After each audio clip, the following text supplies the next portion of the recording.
Selamat pagi Bapak Ibu dan Saudara-saudara yang terkasih di dalam Kristus. Hari ini Senin 19 Juli 2021, hari biasa pekan ke-16. Bacaan pertama diambil dari kitab Keluaran. Waktu diberitahukan kepada Raja Mesir bahwa bangsa Israel telah lari, maka berubahlah hati Firaun dan pegawai-pegawainya terhadap bangsa Israel itu. Mereka berkata, "Apakah yang telah kita perbuat ini? Mengapa telah kita biarkan orang Israel pergi dari perbudakan kita?" Kemudian Firaun memasang keretanya dan membawa serta rakyatnya. Ia membawa 600 kereta yang terpilih, ya segala kereta Mesir masing-masing lengkap dengan perwiranya. Demikianlah Tuhan mengeraskan hati Firaun, raja Mesir itu, sehingga ia mengejar orang Israel. Tetapi orang Israel berjalan terus dipimpin oleh tangan yang perkasa. Adapun orang Mesir dengan segala kuda dan kereta Firaun, dengan orang-orang berkuda dan pasukannya, mengejar mereka dan mencapai mereka pada waktu mereka berkemah di tepi laut, dekat Pihahirot di depan Baal-Sifon. Ketika Firaun telah dekat, orang Israel menoleh.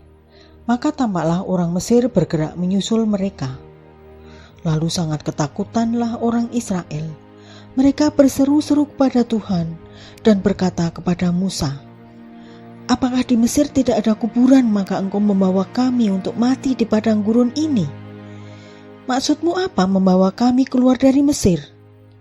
Bukanlah telah kami katakan di Mesir, janganlah mengganggu kami dan biarlah kami bekerja pada orang Mesir daripada mati di padang gurun."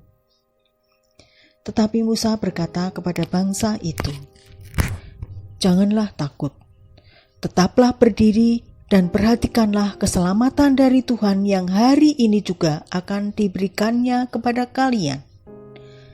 Sebab orang Mesir yang kalian lihat hari ini tak akan kalian lihat lagi untuk selama-lamanya. Tuhan akan berperang untuk kalian dan kalian tinggal diam saja." Lalu Tuhan bersabda kepada Musa, "Mengapa engkau berseru-seru demikian kepadaku? Katakanlah kepada orang Israel supaya mereka berangkat. Dan engkau, angkatlah tongkatmu, ulurkanlah tanganmu ke atas laut dan belahlah airnya, sehingga orang-orang Israel dapat masuk ke tengah-tengah laut dan berjalan di tanah yang kering. Tetapi sementara itu aku akan menegarkan hati orang Mesir sehingga mereka menyusul orang Israel. Dan terhadap Firaun serta seluruh pasukannya, kereta dan orang-orangnya yang berkuda, aku akan menyatakan kemuliaanku. Maka orang Mesir akan insaf bahwa aku ini Tuhan, apabila aku menampakkan kemuliaanku terhadap Firaun, keretanya, dan orang-orangnya yang berkuda." Demikianlah sabda Tuhan. Syukur kepada Allah.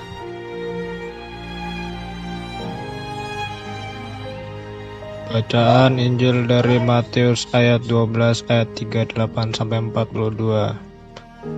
Sekali peristiwa beberapa ahli Taurat dan orang Farisi berkata kepada Yesus, "Guru, kami ingin melihat suatu tanda daripadamu." Jawab Yesus kepada mereka, "Angkatan yang jahat dan tidak setia ini menuntut sesuatu tanda. Tetapi kepada mereka tidak akan diberikan tanda selain tanda Nabi Yunus.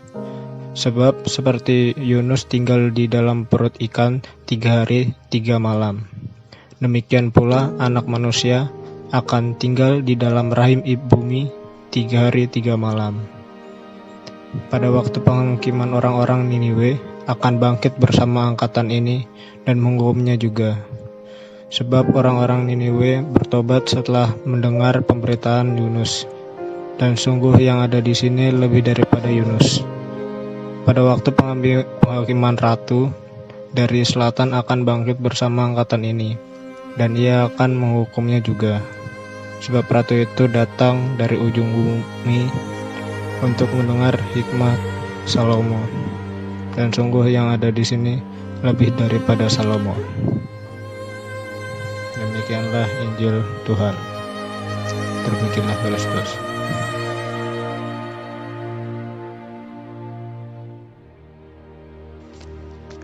Renungan dari Inspirasi Batin. Bagaimana pengalaman Anda jika ada orang yang tidak memperhatikan dan selalu mencela? Apa-apa yang dibuat, dikatakan, dan dipikirkan, direncanakan, semuanya tidak ada yang benar. Apakah orang seperti itu bisa diberikan masukan?